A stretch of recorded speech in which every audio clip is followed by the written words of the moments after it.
Hello, we are Sohan Rudra, Rakshit Verma, Manan Khaneja, and Rajdeep Singh, and we will be talking about ant colony optimization in this presentation. Ant colony optimization is a meta heuristic inspired by the foraging behavior of ant colonies. We will talk about it in greater detail, but first, let us talk about genetic algorithms. Genetic algorithms and ant colony optimization both belong to a larger class of evolutionary algorithms. So, why genetic algorithms? For genetic algorithms, there are four key things we want to talk about. First, natural selection. During each successive generation, a portion of the existing population is selected to breed a new generation. Individual solutions are selected through a fitness based process where fitter solutions are typically more likely to be selected. Second, no derivative information. What many standard optimization algorithms have in common is the assumption that the underlying space is a smooth manifold and the function to optimize is somewhat well behaved. However, not all functions are defined on a smooth manifold.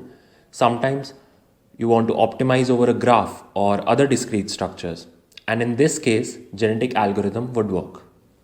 Third, parallel genetic algorithms. It is a type of algorithm that uses multiple genetic algorithms to solve a single task.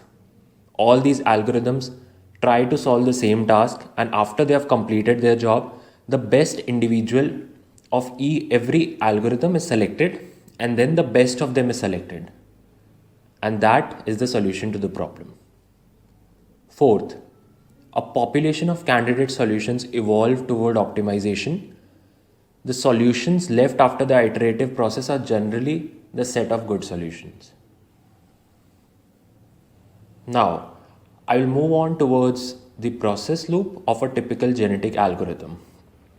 After we have initialized the population, we calculate the fitness. The objective of crossover is that the offspring share the information of both the parents, and in mutation, the goal is that new information is added to the offspring, and therefore these two functions are there in the population. If the offsprings deviate from the specified criteria, they are not selected, and the best performing ones are propagated to the next generation. Generally, the termination is reached when a solution is found that satisfies this minimum criteria. As you can see in the GIF, generation 1, 20 and 80 gradually deviates, and we are left with generation 999 in the end. Moving on, here we have an example of genetic versus a gradient descent algorithm. So this is an example of how evolution strategies are able to reach to the globally optimum solution in some cases, whereas the gradient descent is not.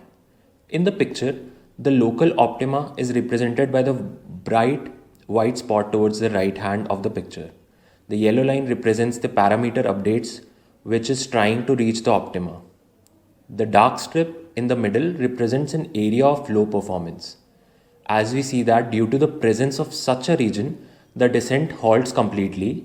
However, ES search, which runs by sampling possible solutions shown here by the red cloud, could overcome this region of low fitness. This is because when the algorithm was struck at the low fitness region, the sampling would have produced at least one solution towards the right side of the strip, which enabled the search to progress further and overcome this region.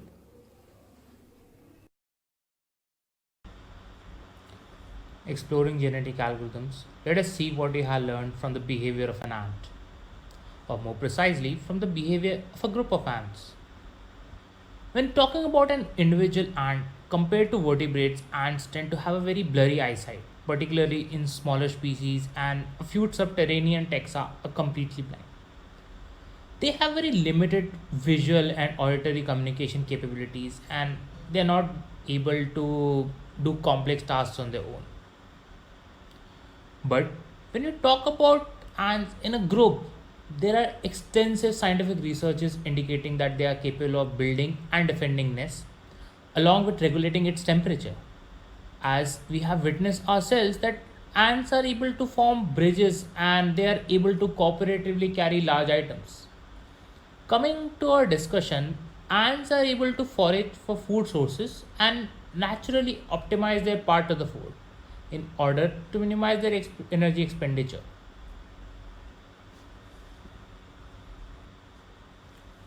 So, what is ant colony optimization? Marco Dorino, a renowned name in swarm intelligence, first introduced ant colony optimization as ant system in 1992 as part of his PhD thesis. Ant colony optimization can be defined as the study of artificial systems that take inspiration from the behavior of real ant colonies in order to solve discrete optimization problems.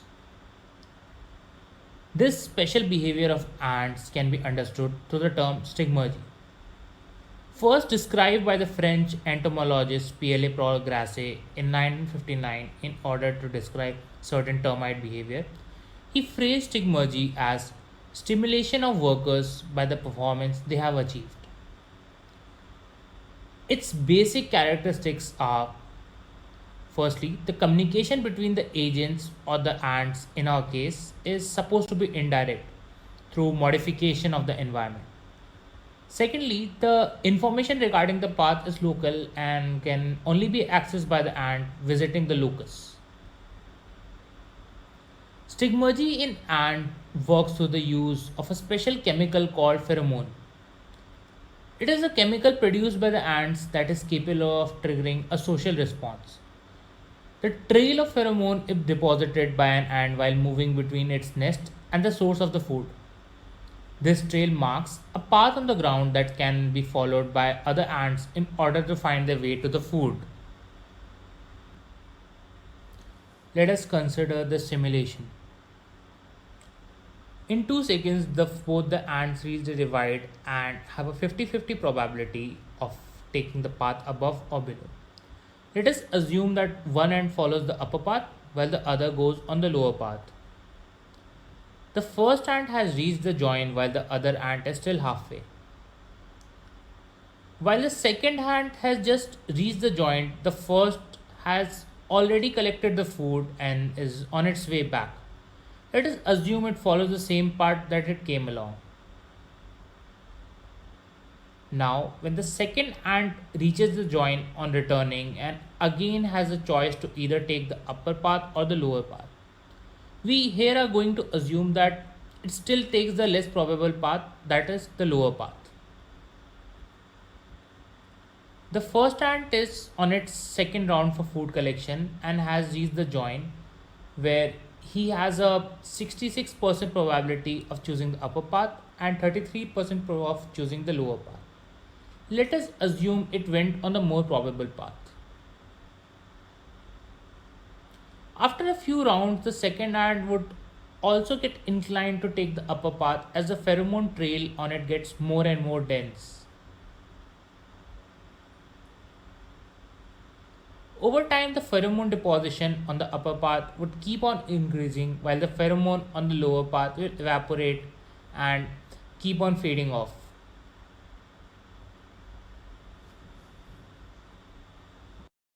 Moving on, we'll see the mathematical model of the ant colony optimization algorithm. For the optimization to work, a problem needs to be framed in terms of a graph search problem. Now we'll see the required terminology for understanding the mathematical model of the algorithm. Firstly, there is the state, which is denoted by the variable x here. This indicates an individual node in the graph. Then we have pxyk, which is the probability of an ant k moving from state x to state y. This is what gives the algorithm its probabilistic nature and allows for a variety of possibilities. Then we have akx, which is just the state of feasible expansions for an ant k for a given state x. Then we have the eta xy, which is the desirability of a path xy, which is like a prior knowledge that we have for the graph. Then we have the tau xy, which is the amount of pheromone currently present on the path xy. Then we have alpha and beta, which are the two hyperparameters to this algorithm.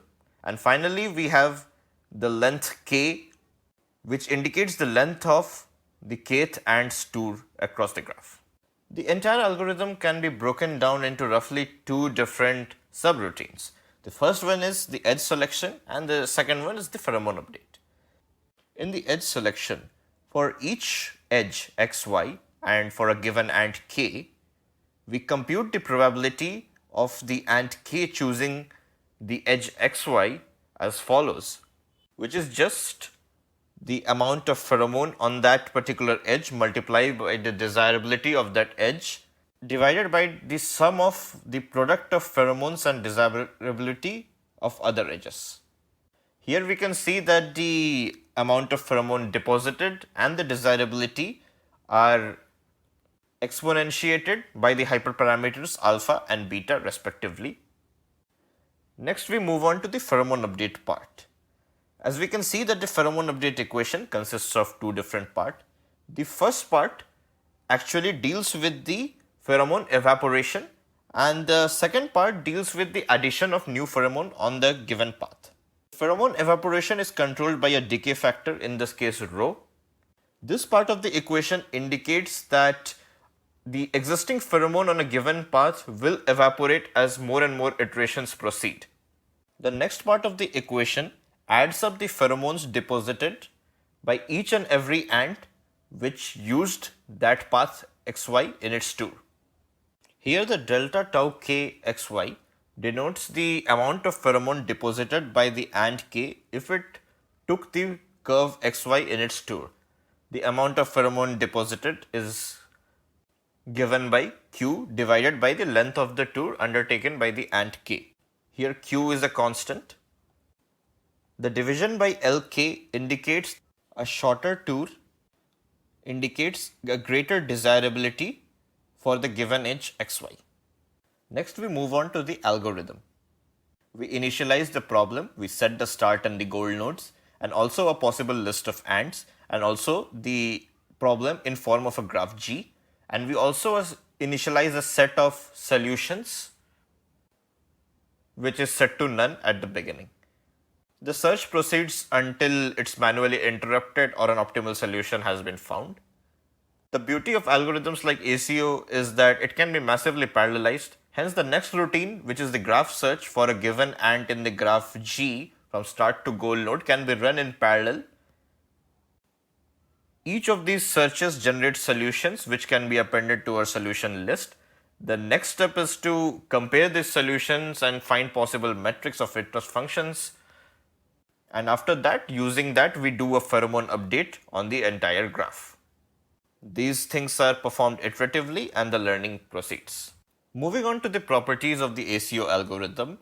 The ACO is a meta-heuristic algorithm, which indicates that it is a higher level algorithm which runs on top of a graph search and helps the graph search to perform more optimally. ACO also converges to global minimum in finite time. Given a major advantage of algorithms like these is that it can take advantage of the collective hive knowledge of the entire population of ants. And the algorithm is massively parallelizable, hence computation becomes relatively easy and fast. Now let us see some of the use cases of ant colony optimization. The first one is the traveling salesman problem. So in this problem, given a set of cities and distance between every pair of cities, the problem is to find the shortest possible route that visits every city exactly once and then returns to the starting point. At starting, we can see that the ants are moving all over the place, they are all over the graph, and then eventually they have slowly found out a path here, which is the optimal path.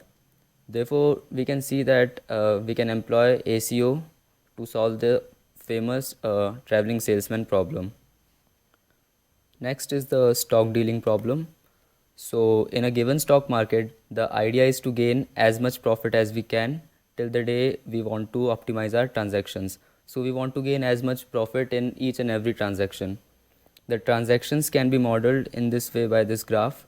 So you start with a given cash, then you have the option to buy different stocks, say A, B or C. The graph goes on to all possible cases. Say you want to sell stock A for stock B or for stock C, or you can also keep on holding stock A. And finally, everything converges to day 5 in this case. It is the day till which you want to optimize your transaction. Then we can treat this like a simple graph search problem with ACO as its subroutine. This will give you an optimal solution in a stock market set. Next is route planning for disaster recovery. So, in case of a natural disaster, it is frequently observed that some path of the network cuts down. So, as we can see on the right side image, it is showing the first and next isolated component that has been cut out. The goal here is to see which roads we can fix quickly so that the entire network becomes functional again. And ant colony optimization can help one figure this out by charting out the most useful routes for a given path so that we can quickly fix them and the entire network becomes functional again. Lastly, we see how we can optimize deep neural networks. So a given neural network can be interpreted like a computational graph, but which nodes to be used has been a thing of debate, and it depends on domain knowledge and experiments. We can leverage ACO here by giving it a set of preconditions. Like this particular ant has two options, either use a convolutional 2D layer or use a pooling layer. So as more and more ants keep evaluating the system keeps on growing. Some will choose the convolutional layer, some will choose the pooling layer, and so on. And eventually you will get a network which can improve the overall efficiency of the system and reduce the loss. As you can see in the other image, the box plots, they show that as the ant count increases, the error rate of the network decreases. So in this way, it can also be used to optimize a deep neural network. These were our resources that we have used. Thank you.